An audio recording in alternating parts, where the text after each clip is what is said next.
Welcome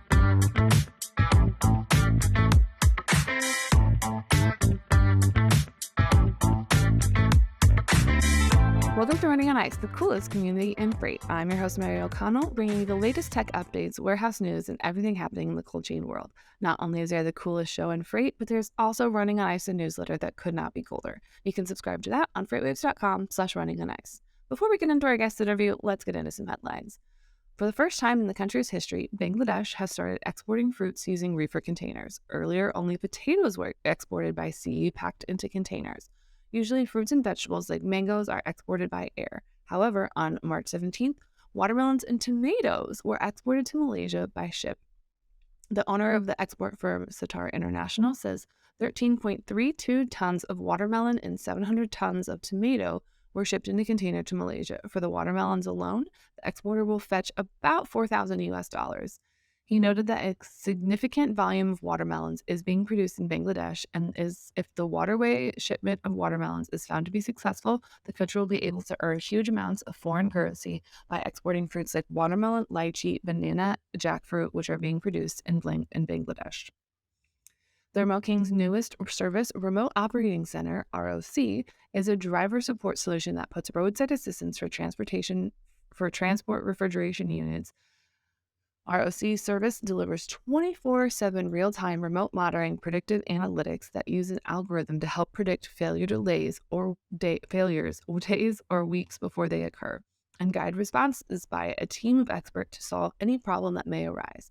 Putting older units on the road doesn't have to feel like a game of roulette anymore. Thermo King's newest service, Remote Operating Center, is a driver support solution that provides roadside assistance for transport refrigeration units.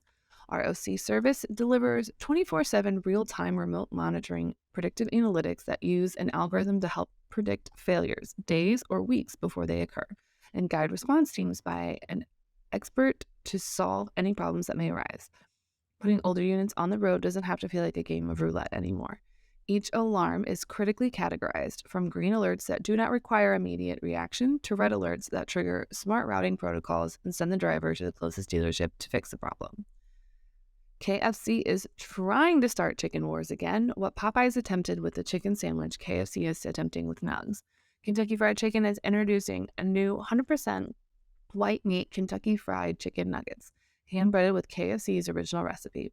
After a wildly successful test run in 2022 and years without a nugget made with the signature taste of KFC on menus, KFC chicken nuggets are making their way to KFC's permanent menu at participating locations. Also coming back to KFC is the mac and cheese bowls, and those will be back April 3rd. Today we are joined by Alex Winston, president of Expedite All and Reefer Van Network. Welcome to the show, Alex. Thanks for having me, Mary. Good to be here. So I'm kind of excited about this, and for those who have, attended some of the FreightWaves events, you might recognize Alex from an event that we did not too long ago, but now he's on Running on Ice, and I'm excited. Before we dive into small truckload, why don't you give us a brief background on how you got started at Expedite All? Sure, yeah. I used to be a lawyer, and so I left that field and started in the software field about 4 years ago, and was general counsel for a software company, and got more and more involved on the business side of things at that company. And then Expedite All is sort of a tech-forward logistics solution. If you go to our website, you can see we have truck map and rate calculators and that sort of thing. And so our idea was to have this network and platform that shippers can use to find small trucks. And we have a network of small trucks that they can access on demand. And so really what brought me here was going in-house as a lawyer and getting more and more into business and further away from law, and then finding an opportunity in logistics. I mean, I don't know about you, but when I think about logistics and transportation, that and lawyering goes hand in hand. It can, right? I mean, I don't think we have any day go by if you're in freight where you don't have disputes, usually not raising to the point where you'd need a lawyer. But I mean, you've been a broker, right? So you're talking to carriers all day as a broker, and you probably have disputes every single day that magically get resolved by the end of the day, right? Usually. So There's always something, and then if there's not, like, an actual problem, there's always some contract that someone's trying to put a weird loophole in that someone eventually goes, "Oh, no, no, no, we don't want that. We don't want that loophole, please." right. So yeah, and I'm not officially a lawyer for our company, but do I get asked all of the questions when there's like somebody slipping something into a contract? Yes, absolutely. And I'm happy to do it. I mean, you're just right here. If you could look at it just real quick. Yeah, of course, and it only happens several times every day, right? So, but it's fun. It's fun that I have that background and can help out in that way when needed. And I hope that maybe it offsets our outside legal costs from time to time a little bit as well. So you guys have a new definition of STL, and it's not really for the city of St. Louis where I live, but you guys refer to it as small truckload. So for those of us who don't live in small truckload or the STL land every day, what are some of the what is it, and what are some of the most common applications for it? So a small truckload is too small for a full truckload, right? So and then needs to move in a different way other than LTL, right? So we have sprinter vans and box trucks that will go straight from origin to destination without detouring or changing trucks like you would see in a hub and spoke LTL system, right? So that's really what it is. It's for freight that might need to move quicker for some reason, or that you might be more concerned about getting moved from truck to truck because it's easily damaged, right? People use us for a variety of different reasons.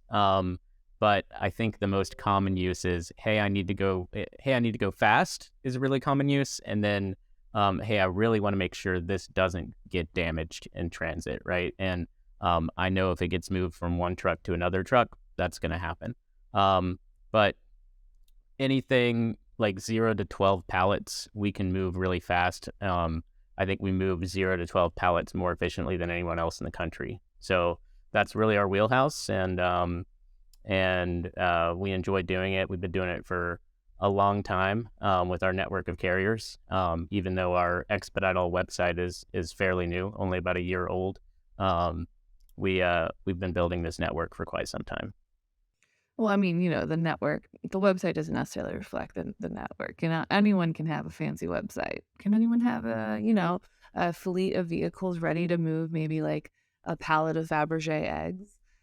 I actually don't know if that exists. That was just probably like, that was for some reason the first thing that came to mind when you're like something that needs to move quickly and not get damaged. For some reason, Fabergé eggs came to my mind. We haven't put our salespeople on the Fabergé egg market. Maybe that's something we need to look into. I don't know. But yeah, for sure, we're moving fast. We're moving delicate stuff, and we're just also kind of moving whatever needs to be. Sometimes it's just a one-off, right? Like I have an extra couple pallets. I don't want to get another semi. And if you go to our website, you can see, hey, you guys have trucks available right near me right now. Let's book one. Right. It's just kind of like right place, right time. You happen to be here. I happen to have something that needs to be moved. So when it comes to something like that, how do you guys best determine the method for like shipping each small loads? Like what are those factors you consider? Because I'm sure not every pallet of I'm sure you move 2 pallets differently than you would move 12 or depending on the product. So kind of like what are some of those methods that you guys take to go, okay, well, this is the perfect vehicle to move this? Yeah. So our sales guys and our dispatch team are super experienced with these smaller vehicles and what exactly they need. And it depends on a lot of different factors. It's not just the type of product, it's the density, it's the number of pallets. So you got weight, you got volume, and then you have shipping and receiving instructions as well that might affect what kind of truck you can use, right? Because not every receiver is going to have the exact same equipment. And sometimes the shipper isn't quite sure what equipment the receiver has or what their loading area looks like, right? Obviously, you can't pull a sprinter van up to a loading dock, right, and load it you would a semi, right? And so we look at lots of different factors to determine, okay, what's the perfect truck for your shipment. Ultimately, what we love to do is have the truck fits perfectly your load. Um, but sometimes other factors come into play, and you have to use a different vehicle than might seem ideal for the freight. But our guys do that all the time. They know how to ask the right questions to make sure nothing goes wrong at the shipper or at the receiver, and it all goes smoothly. So essentially, there's a bit of a humble brag because you guys are just really good at your job. Yeah, I mean, you just have to be really good at it and really experienced at it, and then you can do it too, right? But but yeah, no, it is. You know, you do have issues sometimes where if somebody didn't ask the right questions, you have a problem with the receiver, right? And the problem is not always a really quick, inexpensive fix if it happens. So, It's not just like go down to Home Depot, get a pallet jack, and call it good. I mean, even that is like it's not.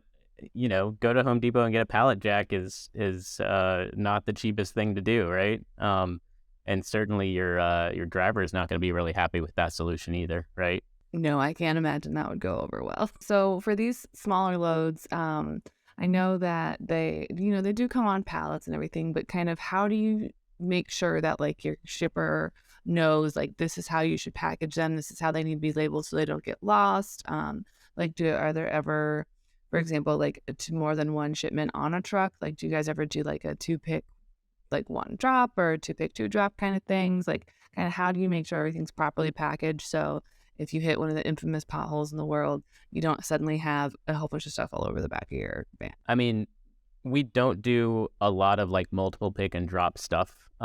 We because our wheelhouse is being fast from point A to point B with your freight. It does happen occasionally, and of course we like to make sure things are labeled correctly. Honestly, the shipper usually takes care of that aspect of it for us, because we're never putting somebody else's freight on your truck. So you know where it needs to go. All you need to do is give us proper instructions, right? Yeah, so it's all dedicated trucks, right? There's not a situation where we're going to be putting somebody else's freight on your truck, unless the only way we would do that is if like both customers were like, please do this, right? Which doesn't typically happen with us because, again, we market ourselves and we built ourselves on this dedicated option. So basically, there's not much room for something to go wrong unless the shipper has in fact loaded it incorrectly or done something wrong on their end. Right, right. We don't get confused about where we're going because a lot of time, I'd say 99% of the time, we're one pick, one drop, right? Right. There's always that one exception that you're like, oh, this is different, but okay, it's fine. Yeah, well, you know, things happen, and just because it's simple doesn't mean things won't go wrong, right?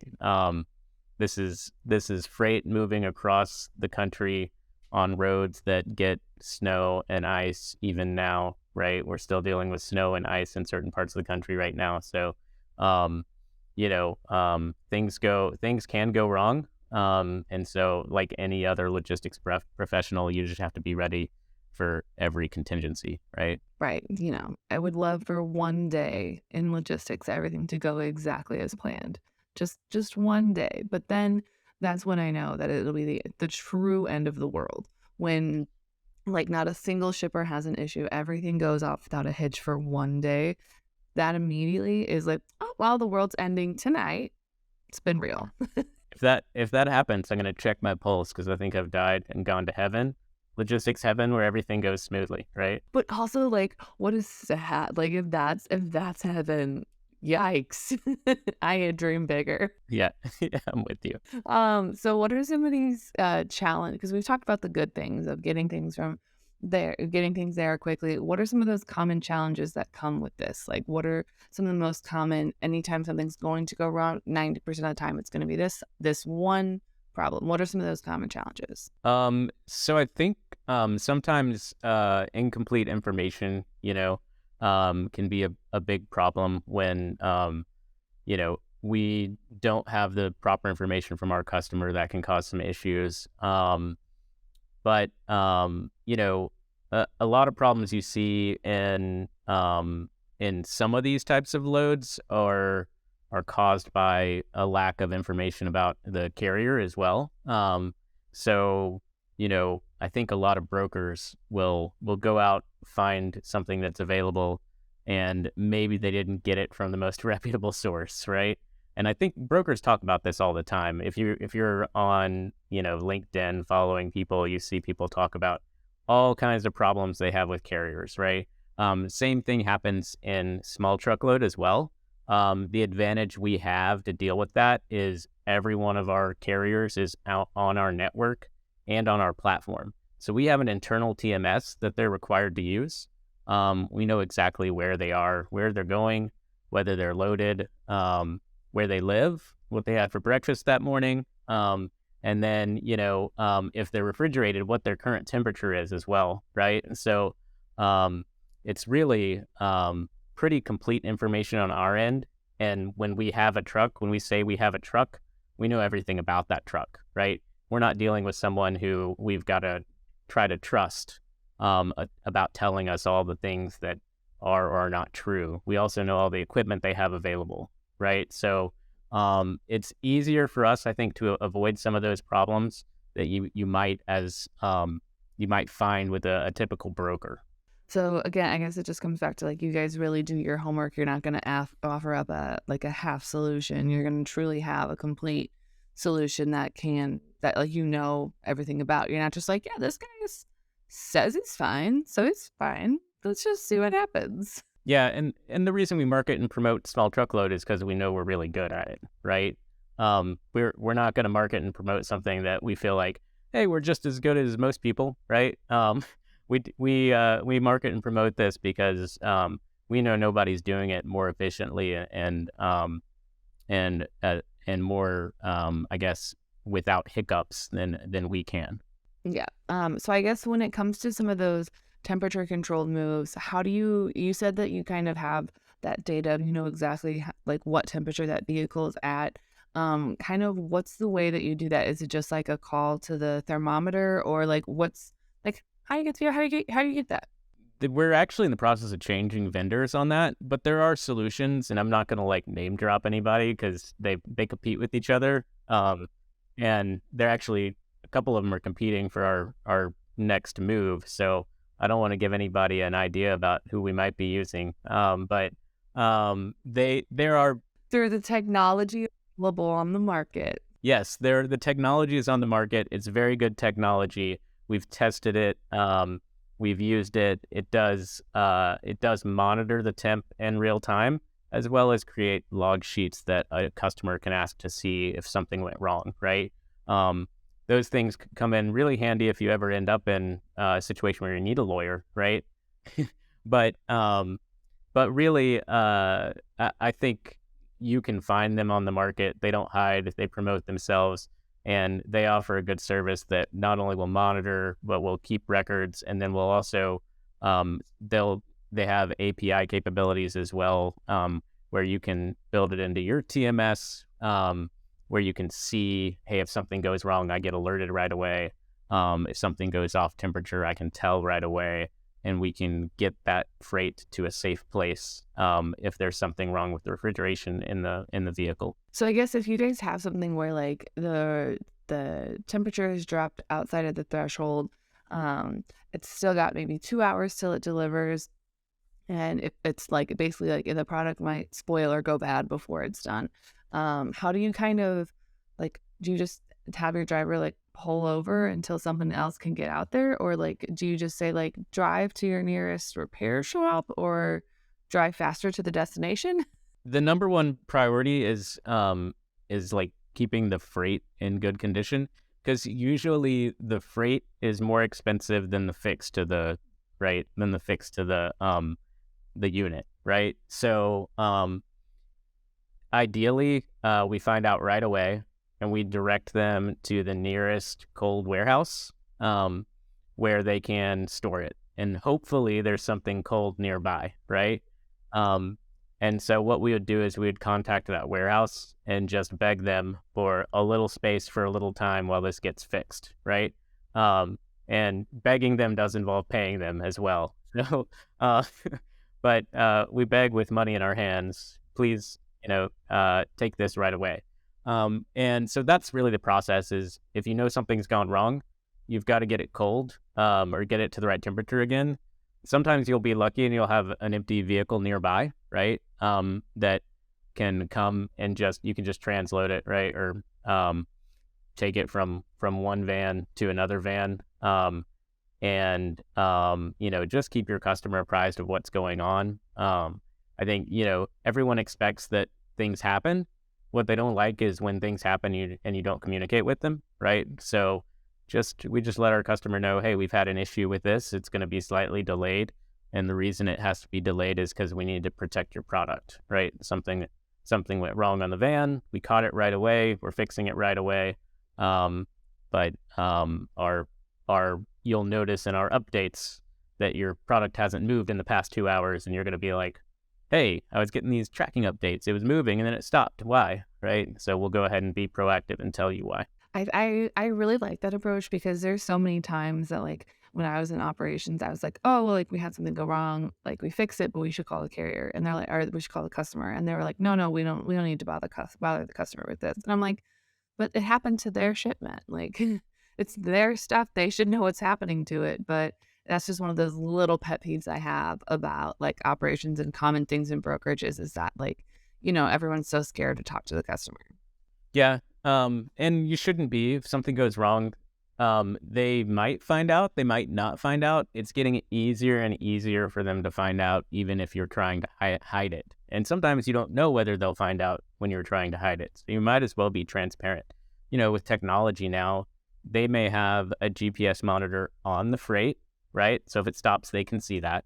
And they may even have a temperature monitor on the freight. So if it changes temperature, they might see that as well. So why are you going to try to hide something from them that they can already see, right?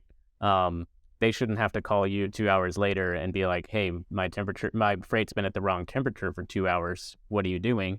You should have called them as soon as you knew there was a problem and let them know, right? And that's what we try to do is make sure that if we have an issue, we know about it right away, and then we start fixing it right away.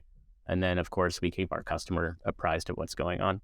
Right, because I feel like every time you try to hide it and they find out about it, they're going to be like, well, how many other times have you done this? And then your trust is broken, and more often than not, you might not retain that customer for very much longer. And I think people like you and trust you when you admit you messed up, right? I think in any kind of relationship, if you can admit your faults and own them and at least make some effort to do better or fix it, people will be appreciative, right? So that's kind of where we are. I like it. It's a good. I feel like that's a good spot to be in. But before we are almost out of time, and there's one question that everyone that comes on the show has to answer, and it might be the hardest question you have all day. Are you ready for it? I hope so. Is cereal a soup? Is cereal a soup? Can I answer your question with a question? Of how very lawyer of you. Of course you can. What's your favorite soup? Well, so I actually don't really like soup. It's only this past year that I've started eating soup, like at all. But I will say that if you make me pick one, I will pick like a butternut squash soup because it's thicker, but I still have to have something to dip in it because my brain does not like the act of picking up liquid with a spoon and then like eating it.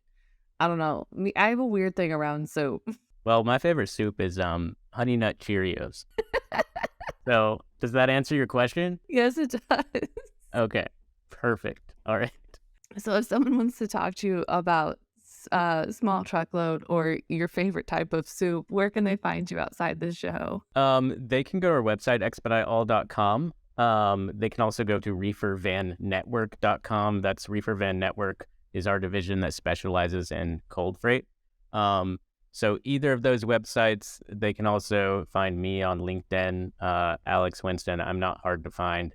And then, of course, reach out to me directly if you're interested. I like talking freight with anyone. So find that we all learn from each other the more we talk about it. So yeah, I'm happy to talk to anyone who's interested. And I did have one update for you on STL because you've been tracking whether this actually gets used.